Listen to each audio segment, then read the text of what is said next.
Assalamualaikum warahmatullahi wabarakatuh. Bismillahirrahmanirrahim. Saudara, dalam salah satu sabdanya Rasulullah Shallallahu Alaihi Wasallam menyebutkan seperti diriwayatkan oleh Imam Bukhari, hadis nomor 5009, dan hadis riwayat Imam Muslim nomor 808, bahwa barang siapa yang membaca dua ayat terakhir surat Al-Baqarah, mulai dari lillahi ma fis samawati wa ma fil ard, itu ayat dua ayat yang pertama dari yang terakhir, sementara yang terakhir itu la yukallifullahu nafsan illa wus'aha sampai ujung. Itu ternyata memang ada semacam apresiasi dari Allah Subhanahu wa taala akan mendapatkan kecukupan.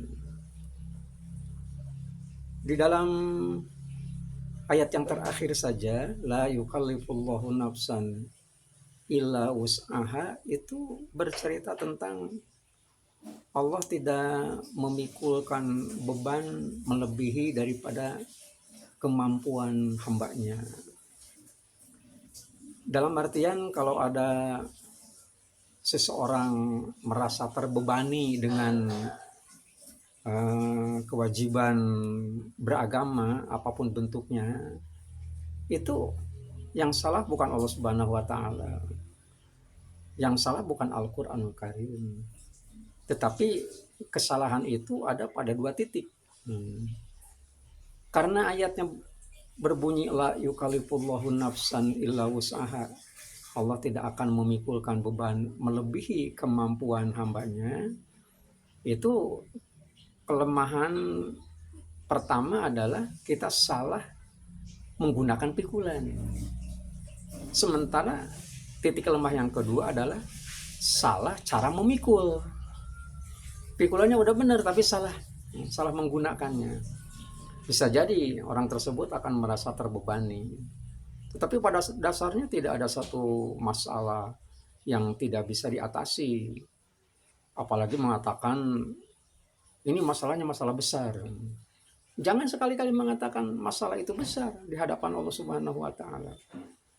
Kalau ada orang mengatakan ini masalah besar, bilang aku juga punya Allah Subhanahu wa taala yang maha besar, yang melebihi daripada besarnya permasalahan.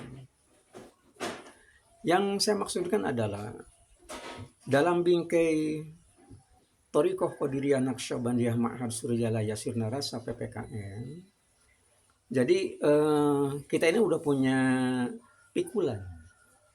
Sudah punya pikulan, dan pikulan itu sendiri itu sudah sudah diberikan kepada kita, dan pikulan itu bukan pikulan ecek-ecek. Pikulan yang sudah dijamin kekuatannya, dijamin kemampuannya dan lain sebagainya, karena semuanya berdasarkan Al-Quran dan sabda Rasulullah Shallallahu Alaihi Wasallam. Contoh kecil umpamanya, pikulan tersebut adalah berbentuk zikir. Zikir kan yang diberikan kepada kita ada dua macam. Ada zikir jahar yang harus diucapkan oleh lidah kita, sementara yang kedua adalah zikir khofi yang tidak dibaca oleh lisan tetapi yang membacanya adalah hati. Semua amal yang kita lakukan semuanya ria, bisa disaksikan oleh orang, bisa dilihat oleh siapapun, kecuali amal yang dilakukan oleh hati. Satu-satunya amal yang tidak ria adalah amalia hati. Dan itu yang merupakan titik sentral penilaian Allah Subhanahu wa taala di situ. Sampai-sampai orang yang melakukan sholat di hadapan Ka'bah pun ada satu ayat yang mengatakan wa makana sholatuhum indal baiti illa mukaan wa tasdiyah. Orang yang sholat meskipun di hadapan Baitullah itu wa makana sholatuhum, sholatnya tidak dihitung oleh Allah Subhanahu wa taala, kecuali dianggap oleh Allah Subhanahu wa taala sebagai orang yang sedang bersiul, orang sedang bertepuk tangan. Memangnya kenapa? Yang dinilai oleh Allah Subhanahu wa taala kan bukan masalah lahir. Innallaha la yanzuru ila ajsamikum wala ila suwarikum walakin yanzuru ila qulubikum wa a'malikum. Jadi yang dinilai oleh Allah Subhanahu wa taala adalah hati. Bukan ansih hati yang dinilai, tetapi di dalam hati itu sendiri ada apa gitu. Jadi apalagi di hadapan Baitullah kita sedang melaksanakan ibadah sholat, tetapi hati kita berselingkuh kepada selain Allah Subhanahu wa taala, maka itu sholatnya tidak dinilai. Wa makana sholatuhum indal baiti. Begitu kata Allah Subhanahu wa taala di dalam Al-Qur'an. Nah, jadi pikulannya sudah benar gitu ya. Sudah benar, umpamanya yang pertama pikulan kita adalah zikir. Zikir aja manfaatkan. Dua-duanya zikir. Hanya saja kalau zikir jahar kan ada batasan. Batasan waktu, batasan tempat. Tapi kalau zikir hobi, jangankan manusia ya, malaikat pun tidak mampu mendeteksi apa yang dilakukan oleh hati seseorang. Makanya satu-satunya amal yang dikatakan sebagai zikir, sebagai amal yang tidak ria adalah itu. Karena jangankan manusia, malaikat pun tidak tahu apa yang dilakukan oleh hati kita. Itu pikulan pertama gitu ya. Jadi bisa saja pikulannya kita sudah benar, kita sudah zikir, tetapi salah menggunakan cara memikulnya gitu ya. Kalau pikulan biasa umpamanya disimpan pada bahu kita, ini disimpan di bawah kaki, ya salah gede, jadi nggak akan ada keefektifan gitu. Sebut saja umpamanya dalam hitungan, kan kita sudah dikasih ijazah, sudah ditalkin, zikir itu zikir jahar paling tidak 165, mengapa kita betah pada angka 3 begitu. Kemudian umpamanya yang dikatakan sebagai apa namanya, amalia-amalia yang lain, itu semuanya terkait dengan masalah cara kita memikul. Saya kasih contoh yang lain, umpamanya semacam begini.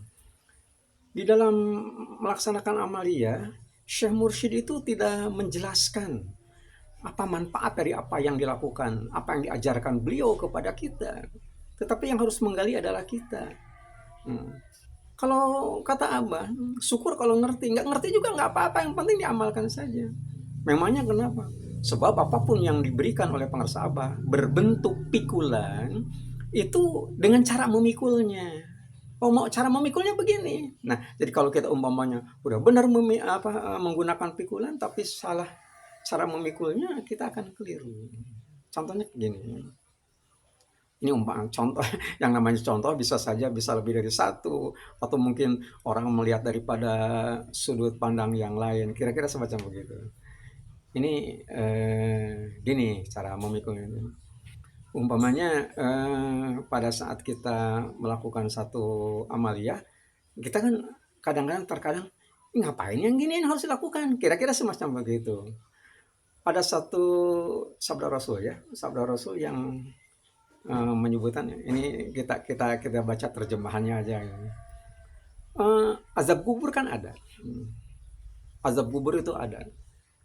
Dari mana kita tahu? Sebab ada juga doa yang diberikan oleh Rasul kepada para sahabat.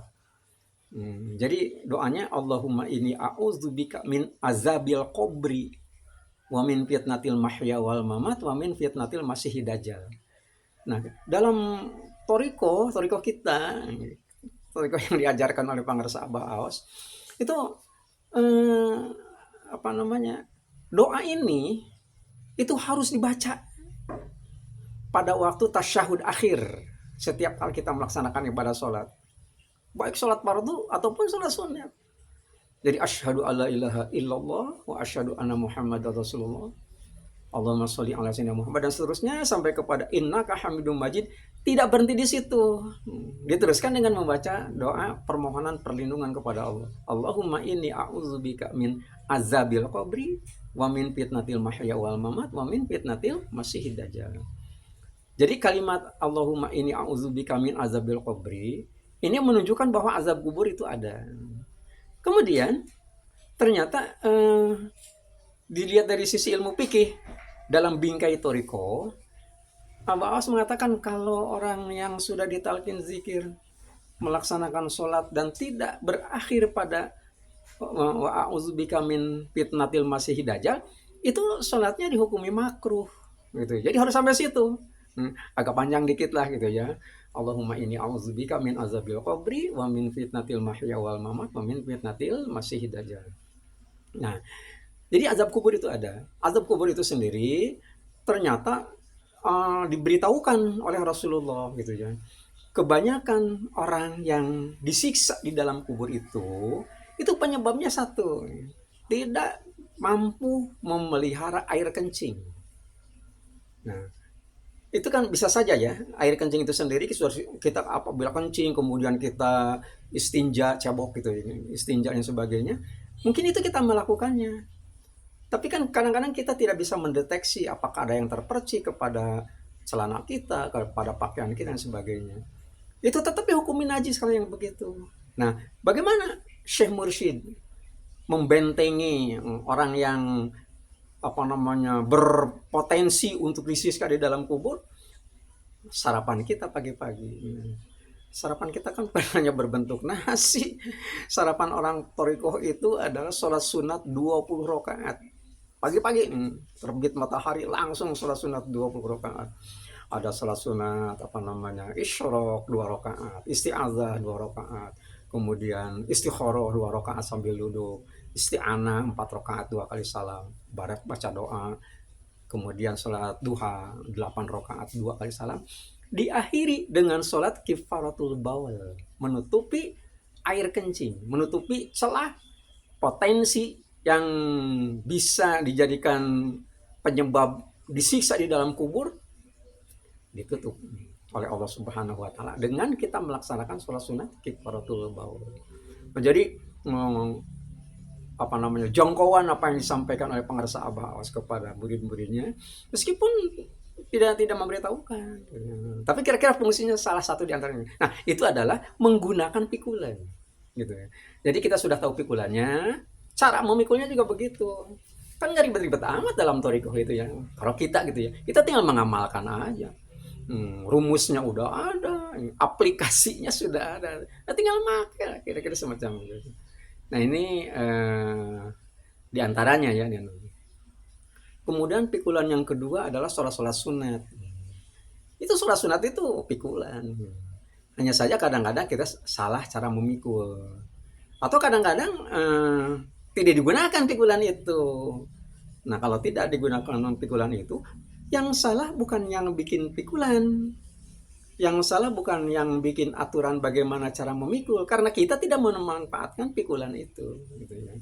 Umpamanya begini, kan bagi orang thariqah itu kan ada amaliyah ya, ada amaliyah. Kalau dalam kitab Fadhilus Syuhur di bulan Jumadil Ula, huruf yang terakhir adalah ya dimaknai sebagai yaumiyah, amaliyah yaumiyah kita.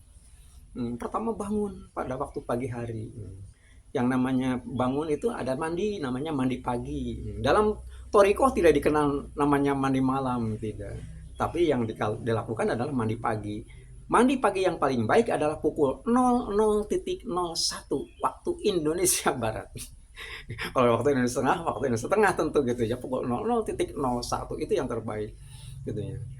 Banyak orang yang berkomentar, ngapain kita mandi jam segitu? Saya takut rematik. Tahu nggak?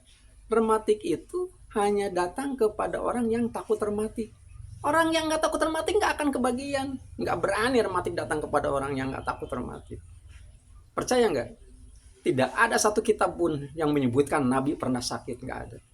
Dr. Hussein Haikal dalam kitab Hayat Muhammad hanya menyebutkan Rasul ternyata demam menjelang ajal. Hanya demam menjelang ajal. Memangnya kenapa Rasul menjadi orang yang paling sehat?